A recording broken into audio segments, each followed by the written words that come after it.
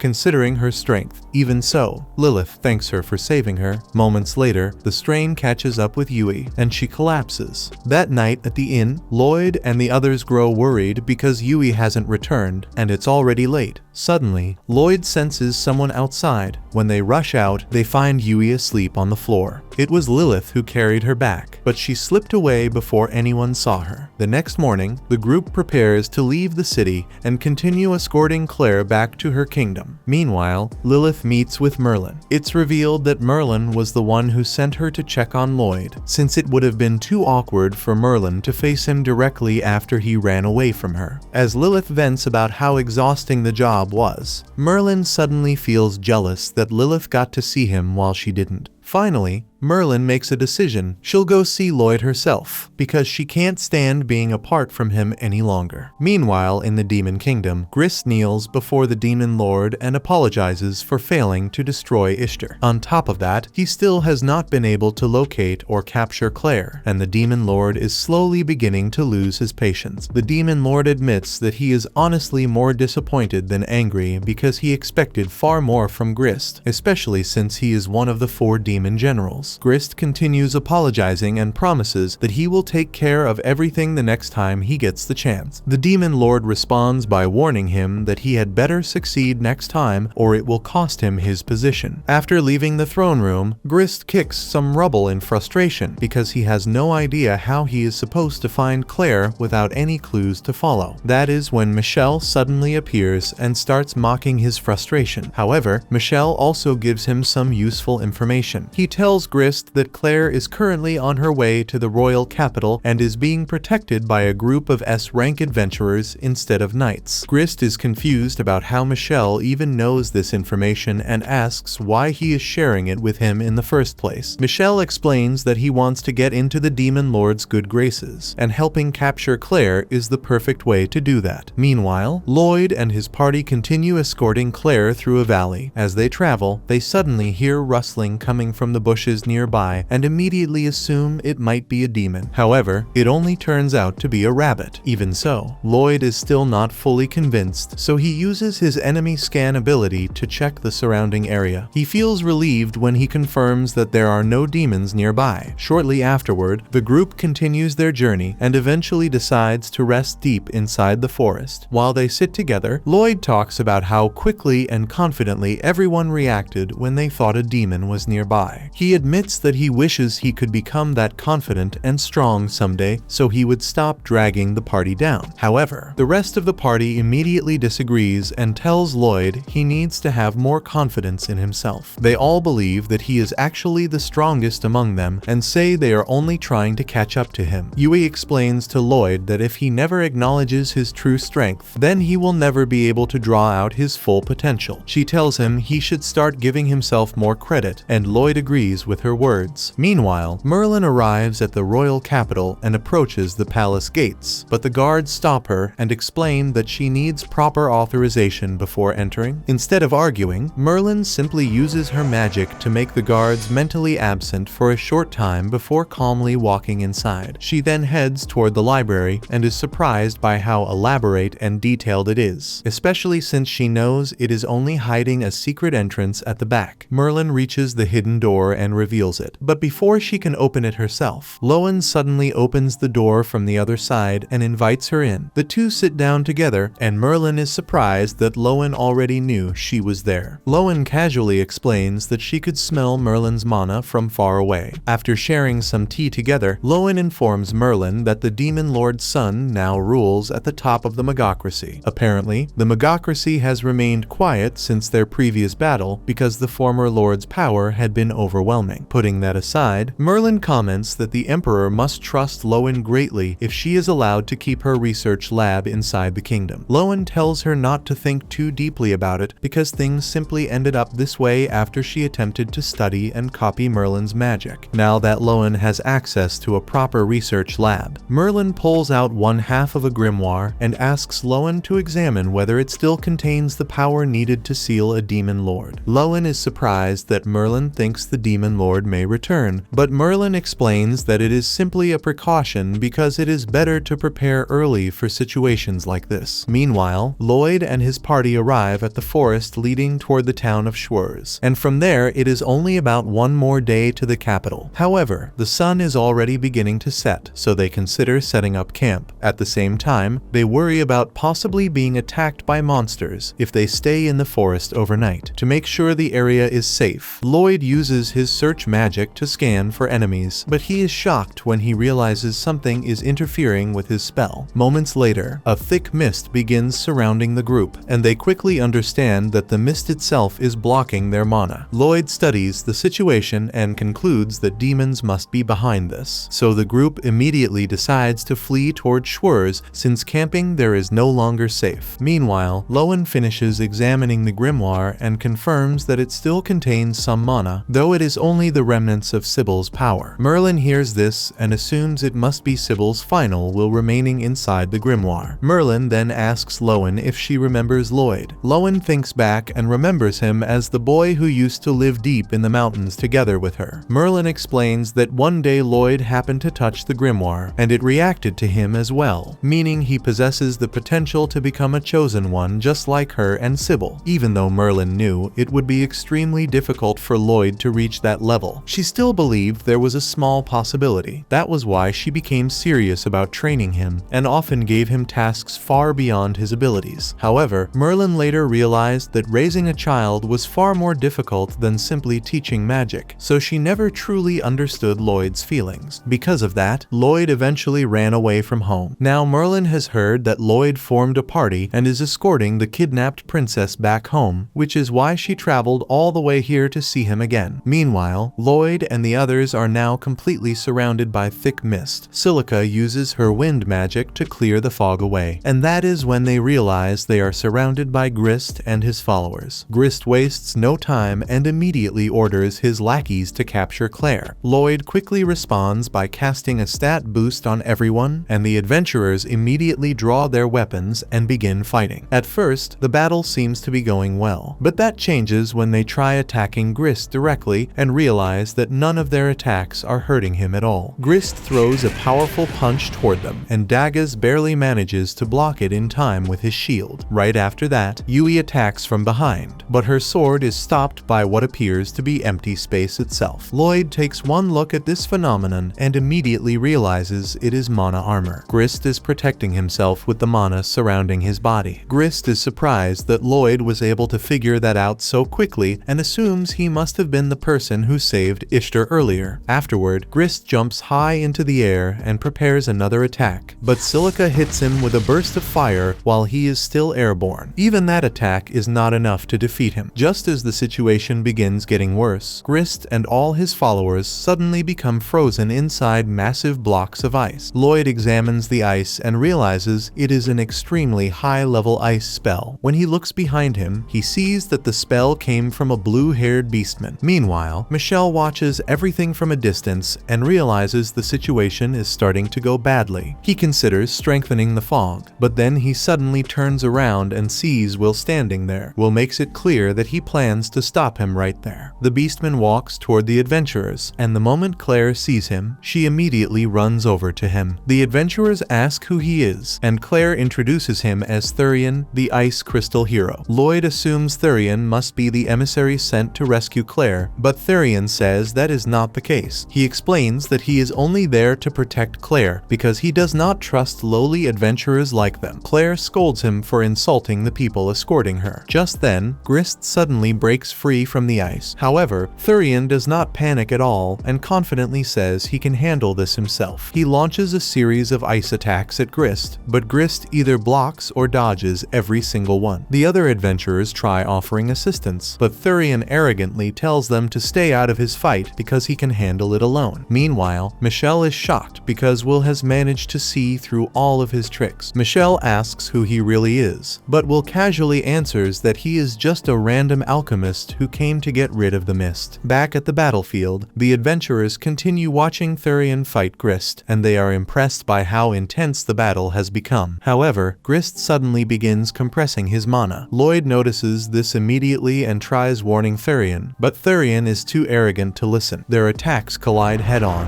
creating a massive explosion. When the smoke finally clears, Lloyd quickly uses his search skill and feels relieved when he confirms that all his comrades survived. However, when he searches for Claire and Thurian, he can no longer sense their mana anywhere. Grist won the clash and managed to capture Claire, right on time. A nearby airship arrives, allowing Grist to escape with Claire. Thurian immediately tries using his ice magic to reach the airship, but Grist easily destroys the ice path, causing Thurian to fall straight down toward the ground. Just before he becomes a pancake, Silica quickly uses her wind magic to slow his fall and safely bring him down. Even after being saved, Thurian does not bother thanking anyone and immediately tries to head back up again. Lloyd stops him and tells him to calm down because rushing in recklessly will not help. He explains that it would be smarter for them to regroup first and think of a proper strategy. Thurian eventually agrees, though he coldly warns them not to slow him down. Meanwhile, aboard the airship, Michelle reveals to Grist that he possesses a fragment of the Demon Lord. He explains that he managed to obtain it during the battle against the previous Demon Lord. After spending several weeks researching and analyzing it, Michelle succeeded in creating a system that can draw power from its endless mana supply. His plan is to create and fully control a monster with terrifying strength using that power. Grist listens to all this in complete shock, unable to believe what he is hearing. However, their alarm suddenly begins going off. They quickly look outside and realize that the adventurers are already approaching the airship. Claire has been trapped inside a crystal prison, but she is still conscious and able to see everything happening around her. She becomes surprised when she notices that Thurian is actually cooperating with other people instead of working alone. The adventurers, together with Thurian, immediately begin attacking Grist, even though they appear to be working together properly. Grist's mana armor is simply too strong for them to break through. Grist overwhelms them with his attacks and eventually prepares to finish Thurian off, but Dagus suddenly appears at the last moment and blocks the strike using his shield. Grist attempts another attack, but suddenly his fist freezes solid and breaks apart. He is completely shocked because his mana armor should have protected him from something like that. Lloyd then explains that the damage was caused by Thurian's necrotizing spell. Lloyd reveals that Thurian secretly cast the spell earlier while Grist was distracted, which is why Grist did not feel any pain immediately. At that moment, Lloyd fully understands how Grist's mana armor works. The armor can only protect him from attacks he is capable of perceiving, which means he is vulnerable to attacks he cannot sense in time. Realizing that his weakness has been discovered, Grist immediately runs downstairs and the adventurers chase after him. As soon as Grist reaches the lower level of the ship, he rushes toward the cages containing several monsters and prepares to release them. Michelle immediately yells at him to stop because his experiments are not ready yet. Moments later, the adventurers arrive downstairs and are shocked when they see the hidden research laboratory inside the airship. Completely desperate, Grist ignores Michelle's warning and destroys the locks holding the monsters captive, setting them free. However, the moment the monsters escape, they immediately begin attacking Grist himself. Seeing this, Michelle decides it is the perfect chance to test whether he can actually control them. He pulls out a control emitter that releases heavy sound waves, and the monsters' behavior instantly changes as they calm down under its influence. Before the monsters can attack anyone else, Thurian rushes over and frees Claire from her crystal prison. Claire thanks all of them for coming to rescue her. At the same time, the adventurers notice that the monsters are preparing to attack again, so they quickly ready their weapons and prepare to fight back. Suddenly, Claire steps forward and begins using her ancient magic by singing to the monsters. Her voice manages to calm them down completely and stops them from attacking. But then, without warning, Michelle loses control of the airship and everything begins spiraling out of control. At first, Michelle assumes Claire's ancient magic is somehow resonating with the monsters, but he quickly realizes that is not the real problem. The fragment of the Demon Lord suddenly begins glowing brightly, and Michelle realizes that Claire's ancient magic is actually affecting the fragment itself and draining its source of vitality. Grist comes into contact with the fragment, and it immediately starts affecting him. His eyes slowly begin turning white as the Demon Lord's power spreads through him. Michelle quickly pulls the fragment away before it can explode, but he suddenly remembers that the fragment was also the source powering the entire ship. Without its energy, the airship immediately begins falling from the sky. Lloyd quickly uses gravity magic to stop everyone from being violently thrown around while the ship falls. Meanwhile, Michel realizes that the Demon Lord is attempting to use Grist as a vessel. In panic, he throws the fragment directly at him, creating a massive whirlpool that begins pulling all the monsters into it. The whirlpool starts mutating and eventually transforms into a gigantic chimera with several terrifying heads. Michel watches the transformation with genuine amazement because even he never expected such an extreme reaction to happen. Although Grist is already losing himself, a small part of his consciousness still remains. Using his claws, he suddenly slices Michel in half because he never really liked him in the first place. The adventurers immediately attack the chimera with everything they have, but none of their attacks seem to do any real damage. To make matters worse, the airship is still rapidly falling and getting dangerously close to the ground. The group is left frozen in shock because they honestly have no idea how they are supposed to survive this situation. Meanwhile, Will meets up with Merlin and Lowen and tells them there is something extremely important they need to discuss. Will teleports Merlin directly into the forest, where she immediately uses her search magic to track down Lloyd and the others. Meanwhile, aboard the falling airship, the adventurers realize they need to escape before the ship crashes. However, the chimera is blocking their path, making escape impossible. Lloyd quickly comes up with a plan and tells everyone to press themselves against the wall. Once they do, Lloyd releases his gravity magic,